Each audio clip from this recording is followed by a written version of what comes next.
Hello everyone, welcome to S K NEET class. मेरा नाम है संध्या सिंह और मैं आप सबको नीट 2027 बायोलॉजी बैच में आपका वेलकम करती हूँ। ओके, तो आज से हम नीट 2027 का बायोलॉजी प्रिपरेशन स्टार्ट कर रहे हैं। कब से? आज से। तो आज हमारा कौन सा क्लास है? आज हमारा पहला क्लास रहेगा। तो इसमें हमारा क्या क्या कवर रहेगा, हम आपको पूरा एनसीईआरटी बेस्ड पढ़ाएंगे। पूरा हमारा लेक्चर जो होगा वो हमारा एनसीईआरटी बेस्ड होगा। ओके, पूरी एनसीईआरटी कवर होगी। इसमें हम एनसीईआरटी के डायग्राम हो गया, थ्योरी हो गया, पीवाईक्यू हो गया, टोटल ऑल ओवर चीज़ें कवर होंगी। और इस बैच में हम सिर्फ एनसीईआरटी बेस्ड बायोलॉजी को स्टेप बाय स्टेप पढ़ेंगे नहीं, उसको पूरा फोकस करेंगे, पूरे उसके कॉन्सेप्ट को क्लियरिटी करेंगे। इस पर फोकस रहेगा हमारा। ओके, तो हमारा चैप्टर वाइज थ्योरी एनसीईआरटी पूरा कवर होगा और क्लासेस रेगुलर होंगी हमारी। तो हमारी क्लासेस कब तक रहेंगी? तो हमारी क्लासेस रहेंगी मंडे टू सैटरडे। टाइमिंग हमारी रहेगी 8 PM हमारा रेगुलर क्लास रहेगी। और जो भी बच्चे नीट 2027 की प्रिपरेशन करना चाहते हैं वो प्लीज़ इस पे जुड़िए। और जो भी नोट्स हैं वो हम आपको टेलीग्राम पे प्रोवाइड करेंगे। टेलीग्राम की लिंक आपको डिस्क्रिप्शन में प्रोवाइड करा दी जाएगी, तो वहाँ से आप उसे ज्वाइन कर लेना। ओके, तो बिना टाइम वेस्ट किए तो आज की क्लास हम शुरू करते हैं। ठीक है, तो हमारा जो पहला चैप्टर है हमारा cell the unit of life. Okay, तो चैप्टर शुरू करने से पहले हमें दो इम्पॉर्टेंट टर्म्स समझने चाहिए। पहला हमारा है साइटोलॉजी, दूसरा हमारा है सेल बायोलॉजी। तो साइटोलॉजी क्या है? साइटोलॉजी हमारी वो ब्रांच है जिसमें हम सेल की स्ट्रक्चर एंड फंक्शन की स्टडी करते हैं। और साइटोलॉजी टर्म किसने दिया था? तो ये साइंटिस्ट थे हर्टविग, उन्होंने इस टर्म को दिया था, साइटोलॉजी टर्म। फिर हमारा आता है सेल बायोलॉजी। सेल बायोलॉजी की बात करें तो इसको हम मॉडर्न बायोलॉजी में साइटोलॉजी को जो हमारी बायोलॉजी है मॉडर्न बायोलॉजी में साइटोलॉजी को हम सेल बायोलॉजी बोलते हैं।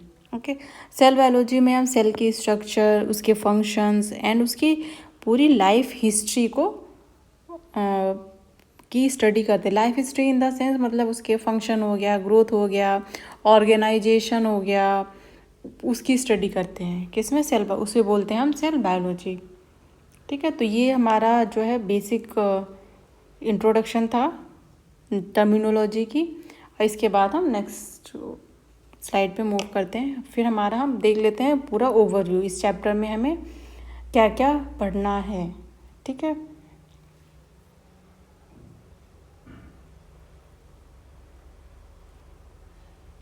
तो उसमें आपने ये सब नोट कर लिया ना? आप साथ में नोट करते चलिए, फटाफट से आप लिख लीजिए, फिर हम आगे बढ़ते हैं।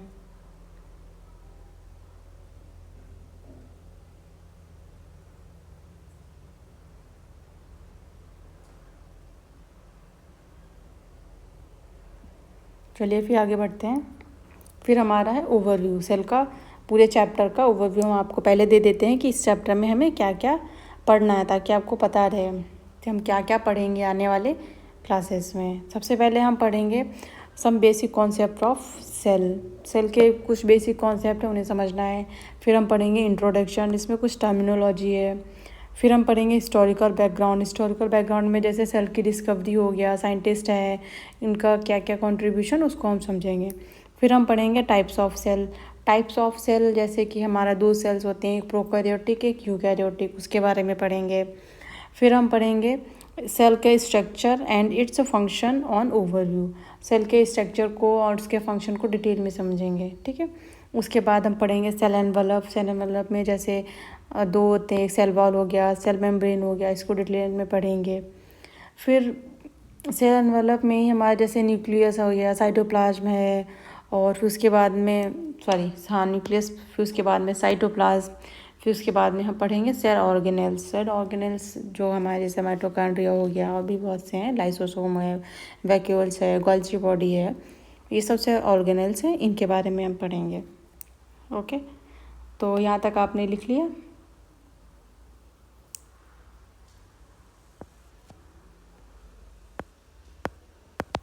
ठीक है, सेल ऑर्गेनेल्स के बारे में पढ़ेंगे। तो चलिए नेक्स्ट फिर आगे बढ़ते हैं। हमारा पहला पॉइंट है some basic concept of cell. ठीक है, इसके बारे में तो हमें सबसे पहले सेल के कुछ बेसिक कॉन्सेप्ट है उसको समझते हैं। तो सेल को स्ट्रक्चर के बेसिस पे हम डिवाइड करते हैं, दो पार्ट्स में डिवाइड करते हैं। पहला हमारा हो जाएगा सेल वॉल, दूसरा हमारा हो जाएगा प्रोटोप्लास्ट। सेल वॉल क्या है? सेल वॉल जो होता है वो प्लांट में पाया जाता है और ये एक रिजिड आउटर कवरिंग होती है जो कि प्रोटेक्शन करती है और शेप देता है। ये सेल वॉल किस में पाई जाती है? हमारा प्लांट्स में। ठीक है, और जो हमारा ये प्रोटोप्लास्ट है ये कैसा है? ये हमारा लिविंग पार्ट होता है। सेल का जो लिविंग पार्ट होता है उसको हम बोलते हैं प्रोटोप्लास्ट। ठीक है, जैसे कि ये हमारा जो छोटा सा डायग्राम है इसमें आप समझिए, जैसे कि ये सेल है हमारी और ये आउटर कवरिंग है जिसको हम बोलते हैं सेल मेम्ब्रेन, और फिर ये बीच वाला पार्ट हमारा साइटोप्लाज्म हो गया, और ये फिर न्यूक्लियस उस, और इन तीनों को मिला के हम बोलते हैं प्रोटोप्लास्ट जो कि लिविंग पार्ट है। ठीक है, अब प्रोटोप्लास्ट को हम डिवाइड करते हैं, जो हमारा लिविंग पार्ट है उसको डिवाइड करते हैं। एक तो हमारा सेल मेम्ब्रेन और पहला हमारा सेल मेम्ब्रेन, दूसरा हमारा हो जाएगा प्रोटोप्लाज्म। ठीक है, और सेल मेम्ब्रेन तो हमने देखा जो आउटर कवरिंग होती है सेल मेम्ब्रेन हो गया। प्रोटोप्लास्ट को फर्दर डिवाइड करते हैं हमारा साइटोप्लाज्म एंड न्यूक्लियस। मतलब प्रोटोप्लाज्म में क्या होता है? सेल मेम्ब्रेन को हटा दिया हमने, ये जो आप स्ट्रक्चर देख रहे हो ये वाला, इसमें सेल मेम्ब्रेन को हटा दिया, क्या बचा? इसमें ये बचा हमारा साइटोप्लाज्म प्लस न्यूक्लियस जिसको हम बोलते हैं प्रोटोप्लाज्म।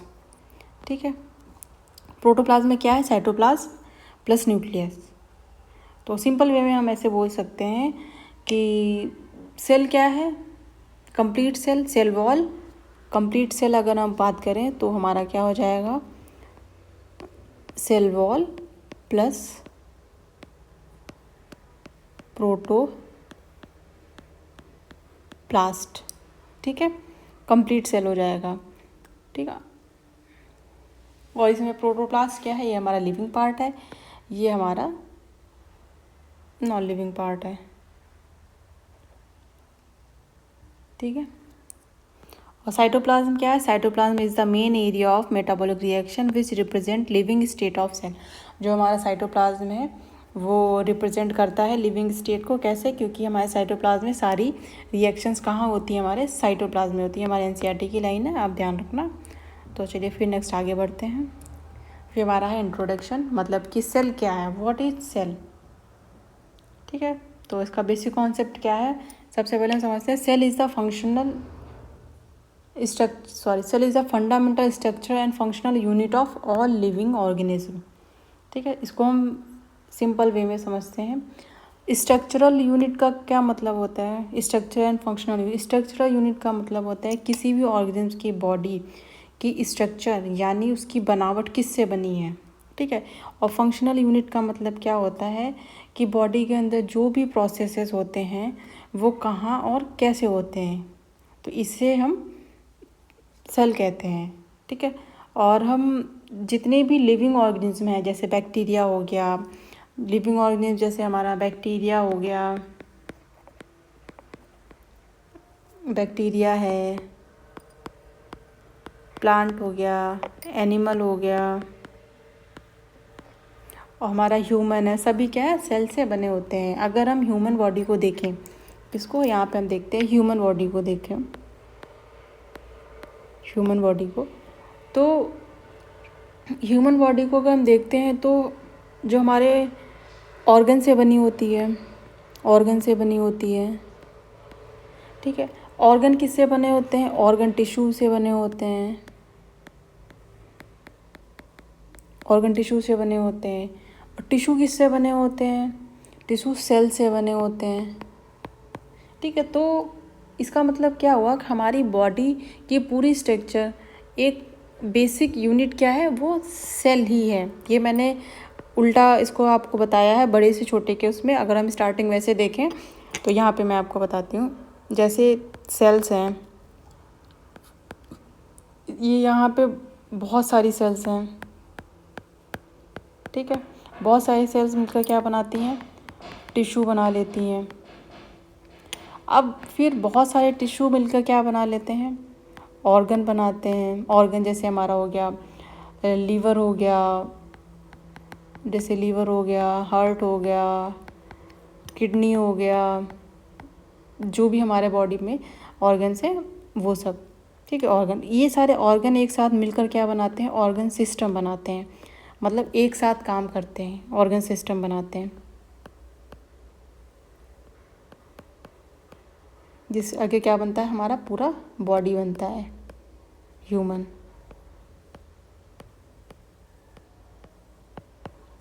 ठीक है। इसका एक्सेप्शन क्या है, तो इसीलिए बोला जाता है सेल को स्ट्रक्चरल यूनिट ऑफ लाइफ कहा जाता है। और फंक्शनल यूनिट ये बोला जाता है कि इसमें जो फंक्शंस होते हैं वो, जैसे फंक्शंस कौन से हो गए, जैसे सिर्फ सेल सिर्फ स्ट्रक्चर नहीं बनाता, सारे लाइफ प्रोसेस भी सेल के अंदर ही होते हैं। यानी कि जो फंक्शंस हैं, जैसे फंक्शन रेस्पिरेशन हो गया, कौन कौन से फंक्शन हो गया, जैसे रेस्पिरेशन हो गया, जितने भी होते हैं मैं एक दो आपको बताऊँ। रेस्पिरेशन हो गया, क्या करता है, एनर्जी बनाता है। न्यूट्रिशन हो गया, न्यूट्रिशन क्या करता है, फूड से एनर्जी बनाता है। एक्सक्रीशन हो गया, ये क्या करता है, वेस्ट बाहर निकालता है। ग्रोथ हो गया, डिवीज़न हो गया, ये सारी एक्टिविटी सेल के अंदर ही परफॉर्म करती हैं। इसीलिए सेल को क्या बोलते हैं, fundamental structure and functional unit of all living organism, ठीक है। सिंपल वे में आप समझिए, स्ट्रक्चर का मतलब है शरीर किससे बना, फंक्शन का मतलब है शरीर कैसे काम करता है, सेल के अंदर के प्रोसेसेस, ठीक है। और फिर इसका एक्सेप्शन क्या है हमारा, वायरस। वायरस क्या है, वायरस एक्सेप्शन है। क्यों, क्योंकि वायरस प्रोटीन प्लस डीएनए की, आरएनए की बॉडी होती है। ये इंडिपेंडेंटली परफॉर्म नहीं करता है, इसको एक होस्ट की बॉडी चाहिए होती है। ये लिविंग और नॉन लिविंग की बाउंड्री लाइन पे होता है, boundary line of living and non living, ठीक है। फिर आगे आपने नोट कर लिया ना ये सारा, आगे बढ़ते हैं। फिर हमारा है हिस्टोरिकल बैकग्राउंड। हिस्टोरिकल बैकग्राउंड, इसमें हम देखते हैं कि किसने किसने डिस्कवरी करी, सेल की डिस्कवरी। सबसे पहले साइंटिस्ट आया रॉबर्ट हुक। रॉबर्ट हुक ने क्या बताया, इन्होंने फर्स्ट डिस्कवरी करी सेल की, स्पेशली इन्होंने प्लांट सेल की डिस्कवरी करी। कैसे, इन्होंने 1665 में डिस्कवरी करी थी। इन्होंने एक कॉर्क का एक थिन स्लाइड लिया था, कॉर्क का थिन स्लाइड लिया था और उसे माइक्रोस्कोप में ऑब्जर्व किया, जिसमें उन्होंने छोटे छोटे बॉक्स जैसे स्ट्रक्चर दिखाई दिए, बॉक्स जैसे, जैसे कि मान लो ये मधुमक्खी के छत्ते की तरह मान लो, या फिर छोटे छोटे बॉक्स, ये एक बॉक्स हो गया, कॉलम, उसके जैसे इन्हें स्ट्रक्चर दिखाई दी। तो उन्होंने यूज़ किया इस स्ट्रक्चर को, सेल वर्ड्स दिया, नाम यूज़ किया। तो स्पेशली इन्होंने किसकी डिस्कवरी की थी, प्लांट सेल की थी। मतलब इन्होंने सेल वॉल की डिस्कवरी की थी, सेल वॉल, प्लांट में सेल वॉल की। तो कौन सा सेल था, वो नॉन लिविंग था। सेल कौन सा था, नॉन लिविंग था। कौन से प्लांट था, तो प्लांट का नाम था हमारा ओइक प्लांट। कौन सी सेल थी, तो हमारी सेल थी कॉर्क सेल। कॉर्क सेल कैसी थी, हमारी नॉन लिविंग थी। नॉन लिविंग क्यों थी, क्योंकि बिकॉज ही है यहाँ पे, क्योंकि इसमें प्रेजेंस ऑफ सुबेरिन की वजह से जो कॉर्क सेल थी वो हमारी नॉन लिविंग थी, ठीक है। इसकी डिस्कवरी के बाद इन्होंने जब इसको ऑब्जर्व किया प्लांट सेल को, तो इन्होंने क्या देखा कि इसमें सिर्फ सेल वॉल प्रेजेंट है, अपीयर एज होलो चैम्बर, लिटिल रूम, ये जो छोटे छोटे बॉक्स जैसे हैं वो प्रेजेंट हैं, कंपार्टमेंट या लिटिल रूम बोल, जिसको उन्होंने लैटिन वर्ड में सेलुला वर्ड यूज़ किया, जिसको हम लोग सेल बोलते हैं। इनकी एक बुक थी जिसका नाम था माइक्रोग्राफिया, जिसमें इन्होंने अपनी डिस्कवरीज लिखी थी। फिर हमारा है नेक्स्ट है एंटनी वॉन ल्यूवेना। इन्होंने first saw describe living cell. इन्होंने सबसे पहले लिविंग सेल की डिस्कवरी की थी, सबसे पहले ऑब्जर्व किया, जैसे कि बैक्टीरिया हो गया, प्रोटोजोआ हो गया, ह्यूमन स्पर्म हो गया, ये सारे क्या हैं, लिविंग सेल्स हैं। इन्होंने सिंपल माइक्रोस्कोप का यूज़ करके माइक्रोस्कोपिक लिविंग ऑर्गेनिज्म को देखा और सेल बायोलॉजी को आगे बढ़ाया। और फिर हमारे हैं रॉबर्ट ब्राउन। रॉबर्ट ब्राउन ने न्यूक्लियस की डिस्कवरी की थी 1831 में। ये एनसीईआरटी का फर्स्ट पेज पे ईयर नहीं लिखा हुआ है, जब आप न्यूक्लियस वाला टॉपिक पढ़ेंगे उसमें आपको मेंशन है ईयर, ठीक है। फिर हमारा सेल थ्योरी। सेल थ्योरी किसने प्रपोज करी? सेल थ्योरी को दोनों साइंटिस्ट थे, एक थे हमारे मैथियस स्लाइडेन जिसको हम एम स्लाइडेन बोलते हैं, थियोडोर शॉन जिसको हम बोलते हैं टी शॉन। दोनों को कंट्रीब्यूशन था सेल थ्योरी में, ठीक है। दोनों क्या थे, ये भी जर्मन से थे, ये भी जर्मन से थे। ये जर्मन बॉटनिस्ट थे, ये हमारे थे जर्मन जूलॉजिस्ट।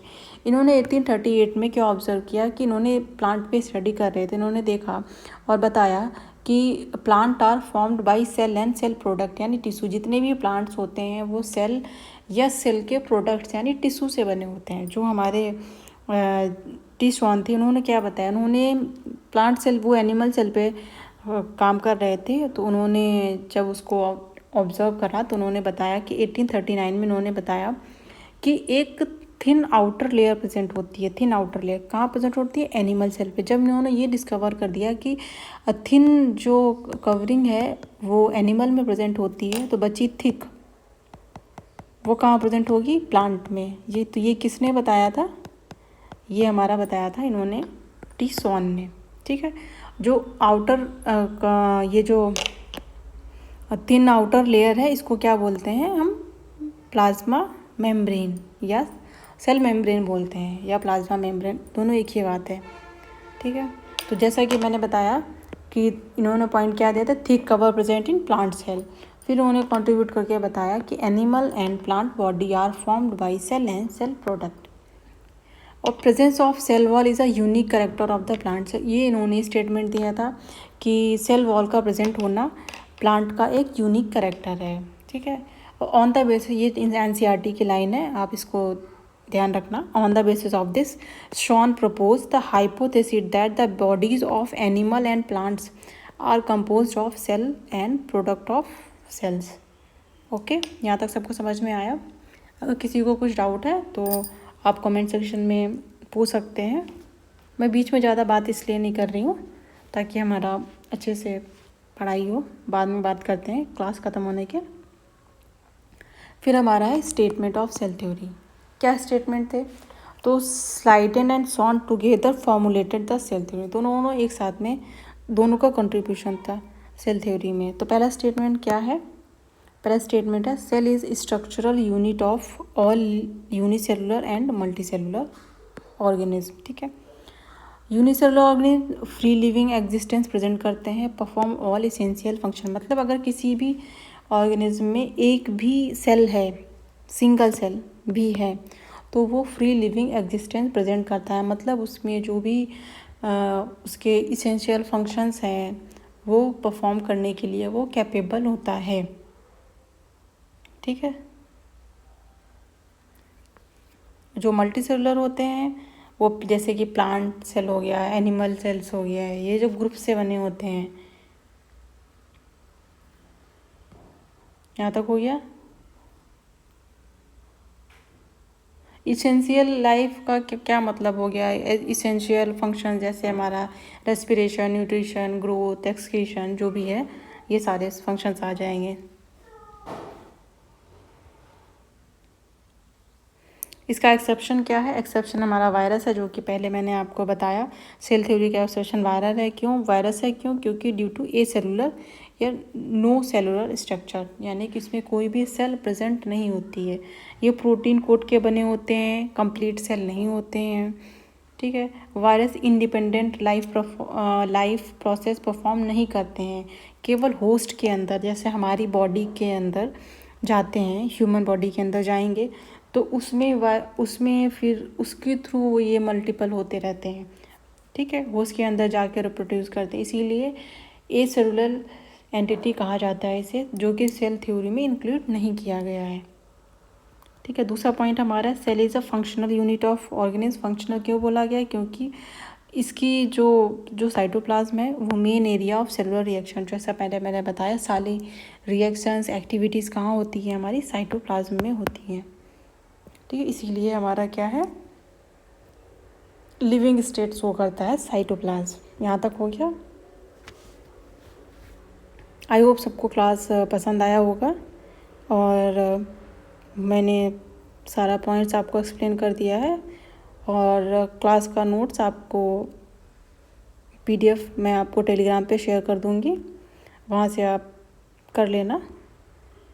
और मेरा टारगेट है कि आपका सिलेबस लास्ट जनवरी या स्टार्टिंग फेब तक की कंप्लीट पूरा हो जाएगा। जूलॉजी प्लस बॉटनी पूरा आपको पूरी क्लास मिलेंगी स्ट्रक्चर वे में।